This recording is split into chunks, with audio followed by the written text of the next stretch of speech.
murteeffatani. Seenaa akkasii warra qabanii murtoo akkanaa murteeffatani. Murtoo deebii warra murteeffatani. Fayyinni yeroo kana hin ta'aaf. Ta'uu baannaan garuu hin ta'u jecha. Rakkinni tokko tokko Waaqayyootti deebi'uudhaan kan furamuu danda'u. Waaqayyoof galanni guddaan haa ta'u.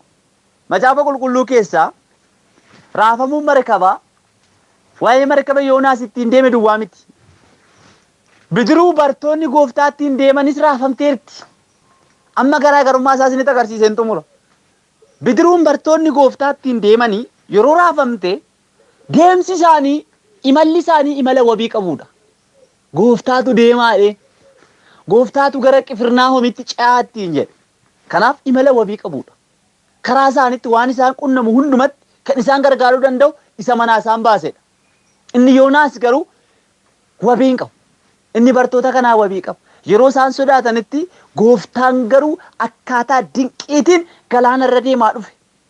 Maaliif imala isaaniitu wabii qaba. Kan manaa isaan kaasetu isa. Deemaa kan ittiin jedhetu isa. Imalli isaanii kun wabii qaba. Imala isaanii kana kan ilaaluu jira. Rakkina karaatti isaan qunnamuuf kan isaanii dhaqqabutu jira. Maaliif natu baaseedha. Waaqayyo si haa baasu. Gorsi namaa fi gorsi seexanaas hin baasin. Karaatti si hambisa. Karaatti hafta. Gorsa namaa yoo baate. Gorsa Waaqayyoon yoo baate garuu lakki karaatti naftu. Wanni barbaade yoo dhufe imalli kee maal qaba? Wabii qaba. Jireenyi kee wabii qaba. Gaa'elli kee wabii qaba. Raafamuu danda'a. Rakkinni si qunnamuu danda'a. Qormaanni baay'ee si qunnamuu danda'a. Rakkinaan qabuun hin sodaatin qormaan wabii qaba jireenya keetu. Waaqayyotu manaa si baase waan ta'eef hin dhufa. Inni warra isa amanatan karaa isaanii hin beekaadha. Akkam jirti? Mucattiin koodha. Akkam jira mucaan koo? Si ilaala. Karaa kee hin ilaala. Karaa kee hin tottolchu. Maaliif? Isatu manaa si baase waan ta'eef.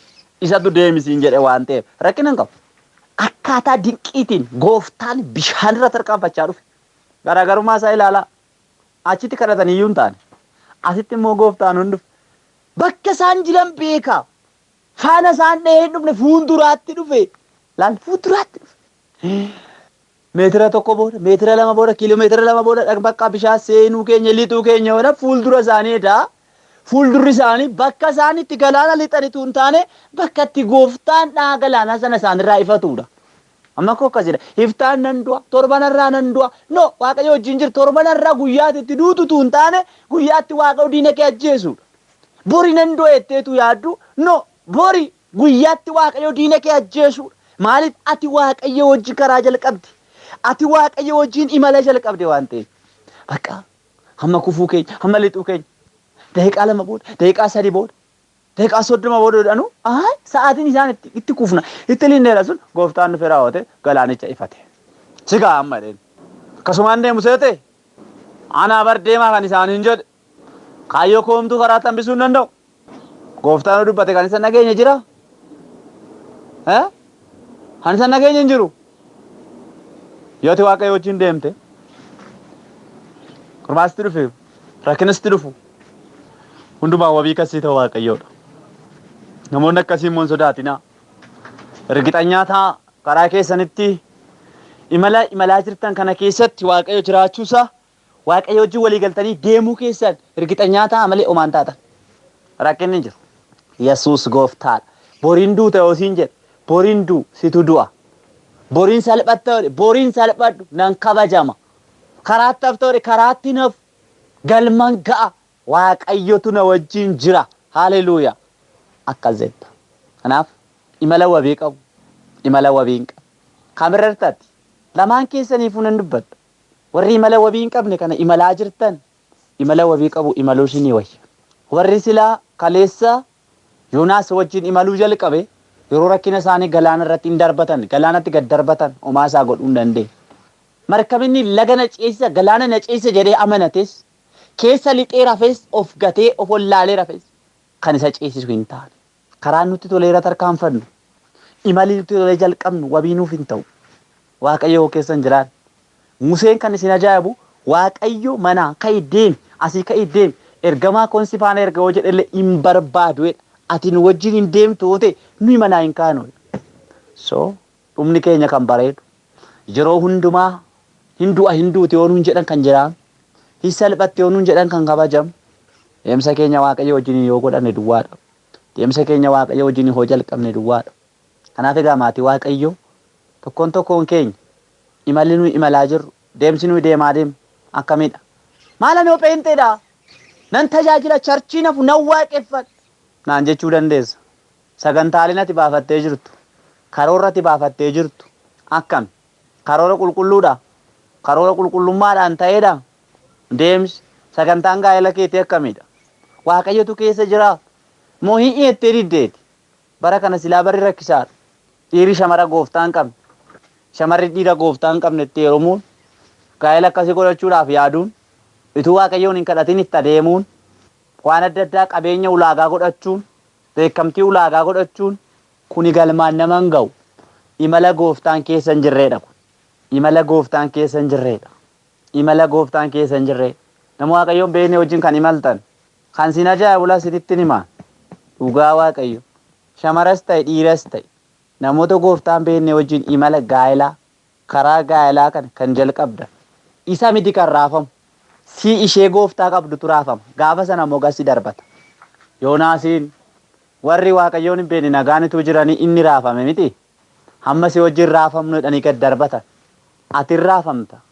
Gaafa sanni gasi darbata. Isheen gasi darbatti. Ati gatii kee kafalaa jirta. Danda'ee sin baatu. Dandeechee sin baattu. Gatiittiin isaa gatiittii Waaqayyo sii kenne miti. Gatiittii Waaqayyo sii kenne yoo ta'e si baata ture.